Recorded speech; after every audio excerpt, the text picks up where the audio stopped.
Halo semua, jadi pada video ini kami akan menjelaskan mengenai pegadaian. Sebelumnya, perkenalkan kami dari kelompok 1 yang beranggotakan saya Clara, Kamaya, dan Welly. Selamat menyaksikan. Yang pertama, apa itu pegadaian? Pegadaian adalah individu atau lembaga atau organisasi yang menawarkan jasa peminjaman uang kepada masyarakat atau nasabah dengan jaminan properti milik masyarakat atau nasabah yang meminjam uang. Selanjutnya adalah fungsi. Fungsi dari pegadaian adalah pertama, menyediakan uang pinjaman atas dasar hukum gadai dengan cara mudah, cepat, aman, dan hemat. Yang kedua, mengembangkan berbagai usaha yang menguntungkan bagi pegadaian serta masyarakat. Yang ketiga, mengelola keuangan, perlengkapan, kepegawaian, dan pendidikan pelatihan. Yang keempat, mengelola organisasi, tata kerja, dan tata laksana pegadaian. Dan yang kelima, melakukan riset dan pengembangan, serta mengawasi pengelolaan pegadaian. Kemudian, peran dari pegadaian. Adapun peran dari lembaga pegadaian adalah sebagai berikut. Yang pertama, melakukan pencegahan terjadinya praktik ijon, pegadaian gelap dan pinjaman yang dilakukan secara tak wajar. Yang kedua, ikut dalam pelaksanaan dan penunjang berbagai program pembangunan nasional dengan menyalurkan uang pembiayaan atau pinjaman yang didasari dengan hukum gadai.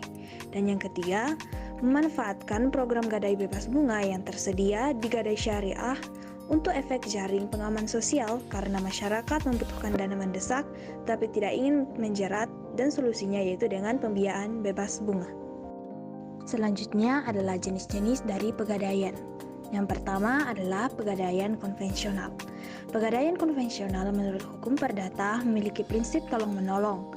Dalam usahanya tersebut, keuntungan pegadaian adalah bunga dan biaya administrasi.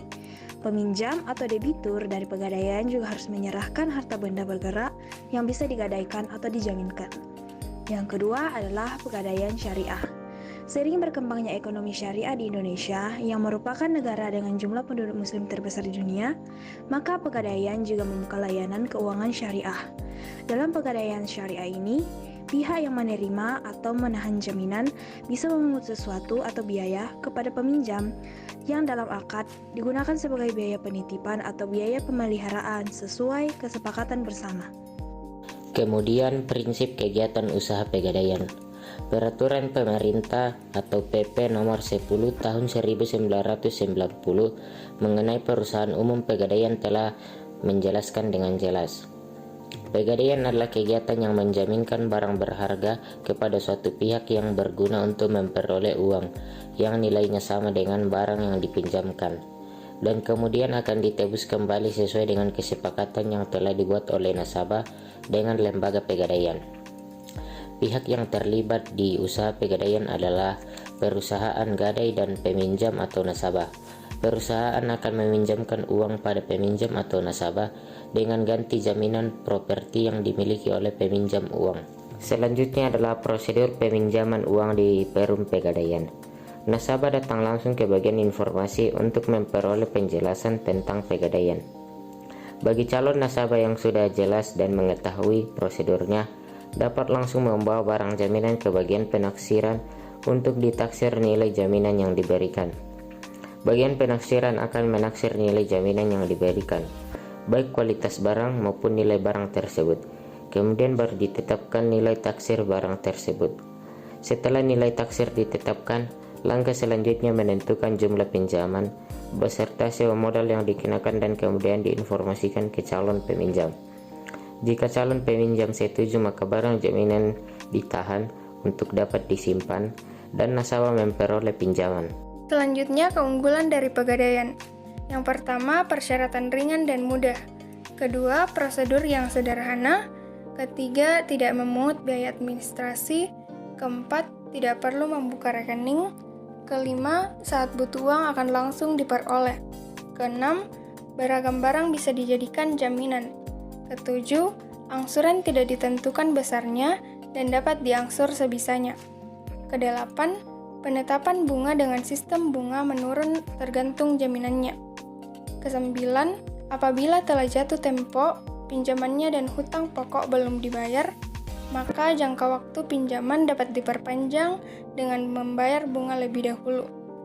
Dan yang terakhir, memperoleh tenggang waktu pelunasan 2 minggu setelah jatuh tempo tanpa dibebani bunga. Kemudian kekurangan dari pegadaian. Yang pertama, sewa modal pegadaian relatif lebih tinggi dari tingkat suku bunga perbankan. Yang kedua, jaminan harus benda yang bergerak dan bernilai. Ketiga, barang bergerak yang jadi jaminan akan diserahkan pada pegadaian hingga tidak bisa digunakan. Yang keempat, jumlah kredit gadai yang dapat diberikan masih terbatas. Selanjutnya, perbedaan pegadaian dengan lembaga keuangan lainnya. Perbedaan utama pegadaian dan bank adalah pegadaian memberikan pinjaman dengan jaminan barang milik peminjam, sedangkan bank menghimpun dana dari nasabah dan memberikan pinjaman kepada nasabah yang bisa diberikan tanpa barang jaminan. Perbedaan lainnya adalah yang pertama dari tugas utamanya. Bank menghimpun dana dari nasabah dalam bentuk simpanan, baik tabungan, giro maupun deposito. Sedangkan pegadaian tidak. Tugas utama dari pegadaian adalah memberikan pinjaman kepada nasabah dengan jaminan tertentu. Kemudian yang kedua dapat dilihat dari segi besar pinjaman. Plafon pinjaman pada bank umum didasarkan pada analisis kredit dan kemampuan bayar nasabah yang mengajukan pinjaman. Lain halnya dengan pegadaian yang besar pinjamannya didasarkan pada nilai barang yang dijadikan sebagai jaminan. Kemudian perbedaan selanjutnya tampak dari layanannya. Bank umum dapat menerbitkan layanan seperti kartu debit, kartu kredit, cek, dan miliar giro. Sedangkan pegadaian tidak. Layanan ini termasuk juga dalam penyediaan fasilitas seperti mesin ATM dan EDC yang dapat mempermudah proses transaksi keuangan pada bank umum. Sementara pegadaian tidak bisa menyediakan fasilitas tersebut. Jadi sekian informasi yang dapat kami sampaikan. Mohon maaf jika ada kesalahan kata. Terima kasih, Tuhan Yesus memberkati.